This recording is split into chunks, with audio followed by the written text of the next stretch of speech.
Hello friends, welcome to my channel. The car which I am reviewing is right in front of me. It's the Baleno, Maruti Suzuki Baleno. In segments variant which you will talk, first comes the Sigma, then comes the Delta, then comes the Zelta, and then comes the toughest variant. So it's an Zelta, means it's not the toughest one, and it's a manual transmission, not that automatic one. So from the right of front you could see lots of quirky appeal as such. You could see that YV element from here, simple halogen headlamps, turning indicator right up there, no fog lamps there is a fog lamp over there, plastic surrounding over here, plastic bumper, towing hook right up there, and Suzuki logo here, little chrome glazing also. So yes, it's in grey color. It doesn't look that great, but in white color also it looks great. In terms of because due to BS6 norms, this car was updated, so the updated car looks much better than that of the before. It gets the new light setup, new alloy wheels and other cosmetic appeals, but from inside not much major change it is. So yes, we could go with the same spec. Okay, so from the side you could see the car's length and dimensions. The car's dimension is 4 meters in length, in height it is 1.5, and in width it is 1.7 meters. So as properly dimensioned car, it comes in premium hatchback. You could see ORVMs with turning indicator, alloy wheels in this particular variant, Apollo rubbers. The tire size happens to be 195/55 R 16-inch rims. So yes, perfectly dimensioned also. Same size over here, but somehow it has LS4G. Why? I don't know. From the side you could see very bulging and smooth appeal as such, because there is no lots of cuts and creases. There is not lots of cuts and creases over here. Very smooth appeal. You could see from the side there is no cuts, but a simple smooth linear look. So that's very decent looking car as such. From here you could see a small spoiler, high mount antenna, little bit of chrome glazing over here, Baleno badging. Here there is RS, but still it's not the RS version. Suzuki badging over here. From here you could open the boot. Simple halogen set it up. Tail lights. You could see parking sensors over here. Not parking camera in this variant, but on the top variant you could get. So let's open the boot. So the boot carrying capacity happens to be 350 liters. So as you could see, it's quite a bit practical boot. But what is not so good of this boot is that the loading lip, you could see so high it is.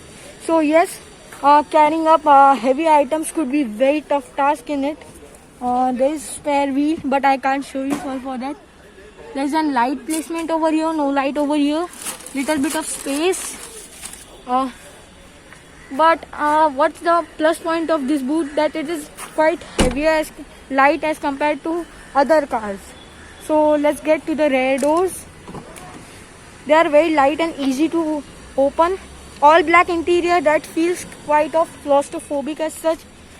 These are X market seat covers, and right away when you will sit inside now, you will feel that yes, it's very premium appealing car.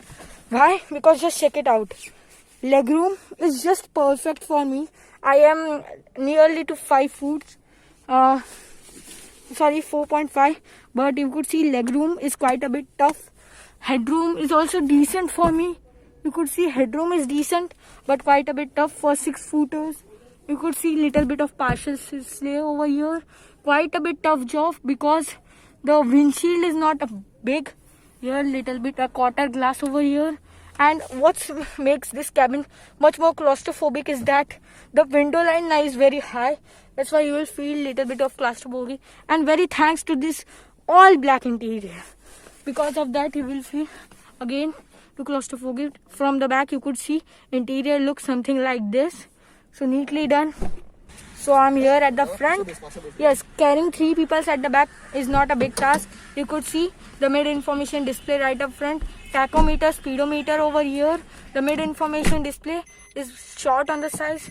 Key is not detected.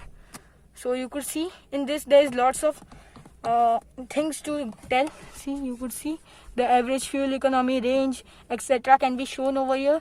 Blue ambient lighting type as such. illuminated touch. There is engine start stop button, headlight leveler, parking sensor. Here the air con vents to adjust it manually. Here from here you could lock and unlock the door. From here you could adjust the windows. This is to lock and unlock, and this is for the ORVM's control. Okay, so here there is small key, and I have not shown the key of this car. Key something looks like this.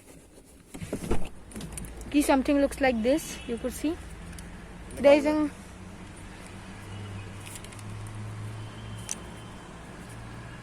so you could see the key something looks like this. This is to lock and unlock the car.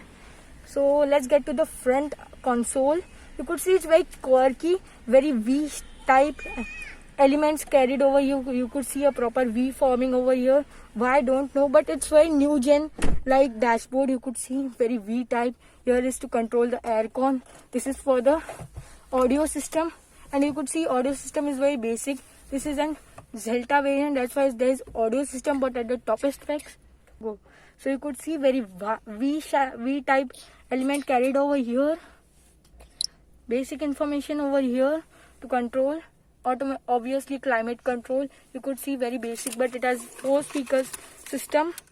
It's not that good as compared to the Brezza. I have done the detailed review of it. You could also check this. This is a manual transmission. You could see 5-speed manual transmission. Over here there is decent size to keep your phone and charge it. So yes, that's also a plus point.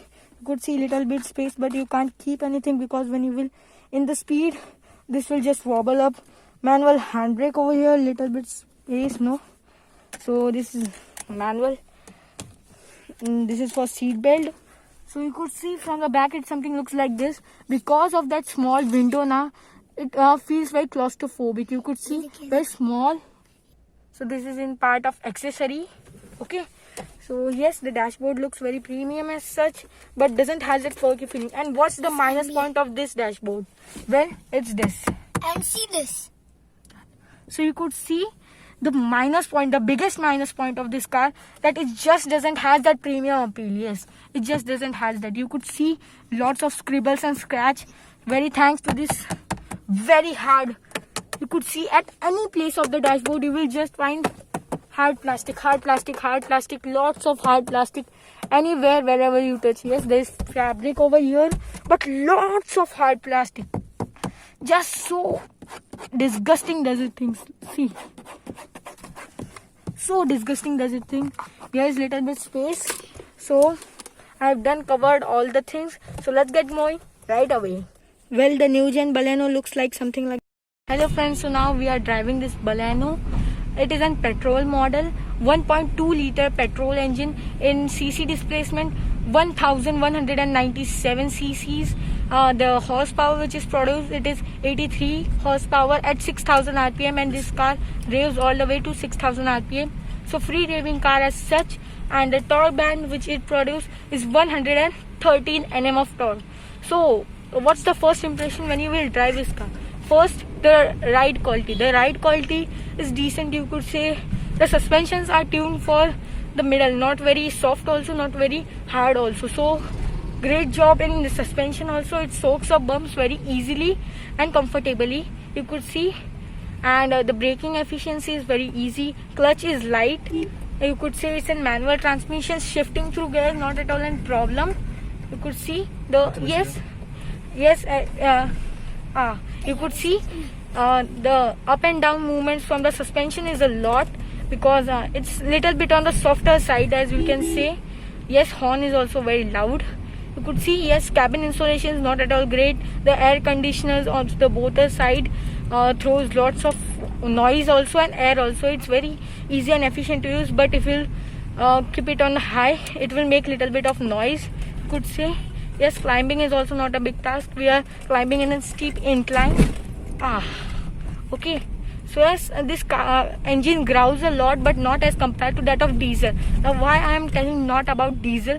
Because due to the BS6 norms, Maruti Suzuki has deleted all the diesel engines from its all car. Yes, both the 1.3 liter, 1.5 liters, all those diesel engines now are deleted. So only petrol are left in option. You could see incline is not a problem. Let's see how it performs in decline. but still you could see the suspension setup is proper. Now what does the impression of engine in city, it's very efficient, but it feels underpowered on highway. In a city it will give, and the plus point of this engine is that is mileage. It's the first in class, 26 liters per kilometer, means it's the best car in the mileage in segment. Which car does it rivals? Well, it rivals the Hyundai i20, all new Tata Ultros, then the Jazz, then the Volkswagen Polo. So yes, it's now quite a bit dull on the equipments list also. So yes, Maruti needs to update this car to get its rivals like Ultros and i20, because those are on the tougher side to win. You could see the dashboard impression I have told earlier, but just for revision, the plastic quality is not at all great. You could see lots of hard plastic, and it will not give that premium appeal which gives other cars. Okay, it will not at all give any premium appeal which you expect at 10 lakhs. So you could see it's a manual transmission. Now what is its price range? In Sigma you will not get an automatic option, but in all other three variants now you will get that automatic option. So yes, over those now you have an option of automatic, but in Sigma, the base car model, it just doesn't get any feature also, and not the automatic also. So you should not prefer to go with what is standard of safety. ABS is standard, 2 airbags, then seat belt alarm, high speed alarm. These are all standard across the variants of this car. Well, the engine, this 1.2 liter engine now, it's very efficient to use in town. You could see it just doesn't make any problem. You could see how it twirls and does. Now the mid information display, yes, might you could see over here there shows lots of information of upshift, downshift, and the power reservoirs, torque reservoirs. So yes, that's a very profit. Yes. So that's not any problem. Yes. So yes, this engine growls at the top speed because of the cabin insulation is not that great. Means yes, this car is in great all-rounder as such. It has a proper feel of a proper hatchback, but still doesn't has that premiumness. It soaks up bumps. In city it's very proper and executive. But what's the minus point of this engine? Well, the minus point is in city it performs brilliant. It is the best car which gives best economy in its class. It's a very powerful car, torquey. But what's the minus point? Well, for your information, this engine is carried from the Ignis. Yes, in the previous time now, the Ignis was having this engine. So yes, it's a smaller capacity engine, to be precise. It's not 1.3 liter petrol, it's 1.2 liter. So yes, it's very small capacity engine as such. So you will not have that proper power and consolation from other cars, to be precise. If you talk about Ignis now, Ignis is very easy to twirl because it's very lighter than that of Baleno. So you could twirl. Now what's the fun fact about this car? The fun fact about this now, that it is having an RS version which is a turbocharged 1 liter engine, and it also has a fun fact that this car weights in the curve weight almost till 1 ton, but according to its rivals now, it's whole 200 kilo lighter than that of Hyundai. Yes, whole 200 kilo lighter. So funny. So this was my driving impression and the whole review of this Maruti Suzuki Baleno manual transmission. The transmission is very easy to slick. In the reverse there is no problem. There is parking sensor. In the topper variant you will get parking camera also. But you should keep an parking camera because it could be quite tough because of the thick C-pillar. So thank you for watching my video. If you like it, you could give it a like. If you don't like it, you could give it a dislike. Stay home, stay safe. Bye bye.